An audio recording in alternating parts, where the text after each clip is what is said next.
ऐसी घटनाएं जो हमारे जाने पहचाने नियमों को बिल्कुल चुनौती देती हैं। तो चलिए साथ मिलकर इन अनसुलझी पहेलियों के पीछे की सच्चाई जानने की एक कोशिश करते हैं। कहानी की शुरुआत होती है एक बहुत ही अजीब सी लाइन से। जैसे ही उसने गेट खोला तो देखा कि उसके सिर पर चोट लगी थी, पर उसके हाथ में ऑर्डर तो था ही नहीं। और बस यही वो एक पल है जो हमें सोचने पर मजबूर कर देता है कि आखिर दरवाजे पर खड़ा कौन था।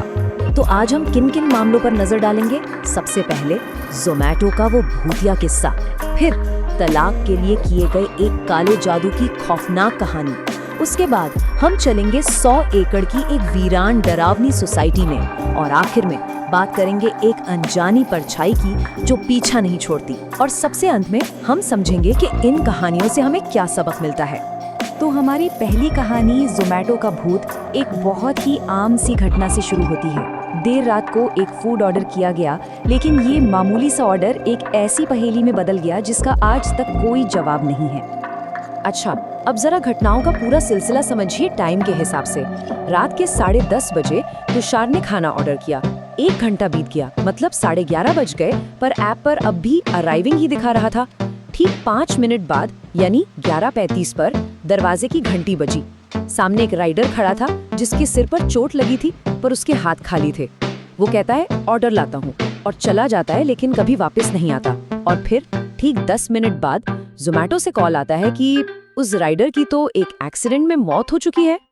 तो सबसे बड़ा और सीधा सवाल तो यही है ना, कि अगर उस राइडर की मौत हो चुकी थी तो तुषार से मिलने दरवाजे पर कौन आया था? और सुनिए, बात यहीं खत्म नहीं होती। इस कहानी को और भी डरावना ये बनाता है कि अगले दिन जब बिल्डिंग की सीसीटीवी फुटेज चेक की गई तो उस वक्त गेट पर कोई भी आता जाता रिकॉर्ड ही नहीं हुआ था, कोई भी नहीं। चलिए अब एक कदम और आगे बढ़ते हैं। एक भूतिया अनुभव से हटकर अब बात करते हैं इंसानों की सोची समझी एक जानबूझकर की गई भयावह साजिश की। ये कहानी है बंगाल की और इसमें जिक्र है काले जादू का। यहाँ कहानी एक ऐसे आदमी की है जिसका बर्ताव अचानक, मतलब रातों रात बिल्कुल बदल जाता है। वो बच्चों जैसी हरकतें करने लगता है, और सबसे अजीब बात, वो बार बार घर से भागकर पास के शमशान में एक खास जगह पर जाके बैठ जाता था।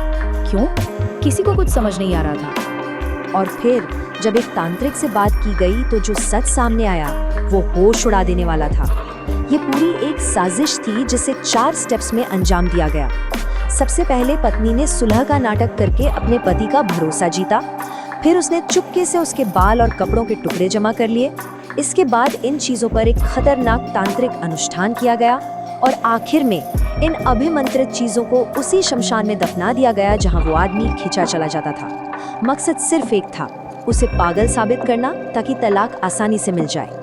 और अब हम पहुंचते हैं इन सब कहानियों के, कह सकते हैं, क्लाइमैक्स पर। एक ऐसे खौफ के केंद्र में जो एक बहुत बिजी शहर के बीचों बीच है। एक विशाल, लगभग पूरी तरह से वीरान 100 एकड़ की टाउनशिप। 100 एकड़, जरा इस नंबर पर गौर कीजिए, सोच कर देखिए। पूरे 100 एकड़ में 50 से ज्यादा आलीशान वीरान बंगले और कई ऊंची ऊंची इमारतें, सबकी सब खाली, सुनसान और खामोश पड़ी हैं। तो जो गिने चुने लोग वहाँ रहते थे या काम करते थे, उन्होंने जो झेला वो सुनने लायक है। कभी लोगों की चीजें अपने आप गायब हो जाती, तो कभी कोई बिल्कुल शांत इंसान अचानक हिंसक हो उठता था। हर तरफ अजीब सी ठंड महसूस होती थी, बिना शरीर की आवाजें आती थी, और तो और वहाँ बहुत ही दुर्लभ अपशकुनी चीजें भी दिखाई देती थी। एक किस्सा तो ये है कि कुछ दोस्त गाड़ी से कहीं जा रहे थे। उनकी गाड़ी की पिछली सीट पर चिकन का एक सील बंद पैकेट रखा था। गाड़ी पूरी तरह से लॉक थी, लेकिन जब वो अपनी मंजिल पर पहुंचे तो पैकेट गायब था। कोई निशान नहीं, कुछ नहीं, बस गायब। एक और बहुत ही अजीब घटना हुई। वहाँ काम करने वाला एक कर्मचारी था जिसने अभी अभी किश्तों पर नया फोन खरीदा था। एक दिन बिना किसी बात के, बिना किसी उकसावे के, उसने फोन अपनी जेब से निकाला और उसे सड़क पर पटक पटक कर तोड़ दिया। लेकिन इन सब में भी उस सोसाइटी की एक गली वो डर का असली अड्डा बन गई थी। एक ऐसी जगह जहां लोग कहते थे कि गरम से गरम रात में भी अचानक हाड़ कंपा देने वाली ठंड लगने लगती है। जो भी उस गली में जाता उसके साथ 3 चीजें जरूर होती थी। पहला, घुसते ही तापमान अचानक से बहुत ज्यादा गिर जाता था। दूसरा, वहाँ अक्सर बहुत ही दुर्लभ सफेद उल्लू दिखाई देते थे। और तीसरा और सबसे डरावना, वहाँ सूखे पत्तों पर किसी के तेजी से दौड़ने की बिल्कुल साफ आवाज आती थी, पर दौड़ने वाला कोई नहीं दिखता था। लेकिन क्या ये डर सिर्फ उस 100 एकड़ की सोसाइटी तक ही था? शायद नहीं। कुछ व्यक्तिगत अनुभव तो यही बताते हैं कि शायद कोई चीज, कोई साया कहानी सुनाने वाले का पीछा कर रहा था। एक बार कुछ दोस्त एक पहाड़ी पर घूमने गए। वहाँ हुए एक अजीब अनुभव के बाद जब वो वापस आ रहे थे तो एक काली धुएं जैसी परछाई ने उनकी गाड़ी का पीछा करना शुरू कर दिया। वो इतना डर गए कि गाड़ी की रफ्तार बहुत बढ़ गई और वो एक बड़े हादसे से बाल बाल बचे।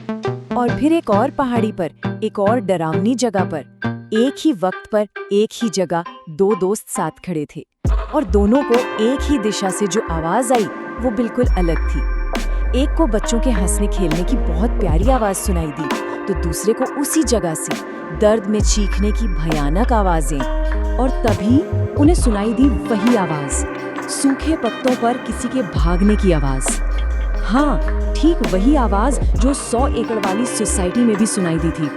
इसका मतलब साफ था, ये जो भी चीज थी वो किसी एक जगह से बंधी हुई नहीं थी, वो पीछा कर रही थी। तो इन सब कहानियों को सुनकर, इन सब घटनाओं को जानकर आखिर मतलब क्या निकलता है इसका? इससे क्या सबक मिलता है?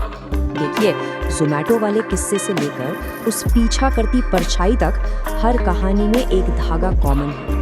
ये सारी कहानियाँ एक ऐसी हकीकत की तरफ इशारा करती हैं जो हमारी समझ से, हमारी दुनिया की हदों से ठीक परे है। एक अनदेखी दुनिया जो कभी कभी बहुत ही खौफनाक तरीके से हमारी दुनिया से आ टकराती है। तो आखिर में सवाल यही बचता है कि क्या ये सिर्फ किस्से कहानियाँ हैं, डरावनी बातें हैं जिन्हें सुनकर भूल जाना चाहिए, या ये उस अनदेखी दुनिया की तरफ से कोई चेतावनी है, एक इशारा कि हमें सावधान रहना चाहिए? इसका जवाब